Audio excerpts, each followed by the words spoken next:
Video ધ્યાનથી સાંભળજો અને પહેલીવાર અમારી ઇન્સ્ટાગ્રામ આઈડી ફેસબુક આઈડી ઉપર પહેલીવાર વિડીયો જોઈ રહ્યા હોય તો ફોલો કરજો મિત્રો. મિત્રો આ છે ગોવિંદ બજાણિયાનું નાવા માટે અને કપડાં ધોવા માટેનું બાથરૂમ અને ગોવિંદભાઈ બજાણિયા ટોયલેટ બહાર કરવા જાય છે. મિત્રો તમે જે જોઈ રહ્યા છો મકાન એ ગોવિંદભાઈએ મકાન નથી બનાવેલું, એ મકાન બનાવેલું છે માનશ્રી મિત્તલબેન પટેલ એમના તરફથી. જ્યારે બનાસકાંઠામાં 2017ની સાલમાં પૂર આવ્યું તે વખતે બનાવવામાં આવ્યું હતું. તો મિત્રો અત્યાર સુધી 3 વર્ષની અંદર ગોવિંદભાઈ બજાણિયાએ 42 પરિવાર, ગરીબ પરિવાર, મા બાપ વિનાના બાળકો, વિધવા બહેનો, આવા પરિવારોના 42 મકાનો બનાવ્યા છે અને 5 દીકરીઓના સમૂહ લગ્ન કર્યા છે.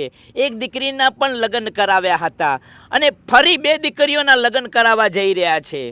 તો મિત્રો આ ઘણા બધા કોમેન્ટમાં લખતા હોય છે કે ગોવિંદભાઈ બજાણિયા આમ ને તેમ.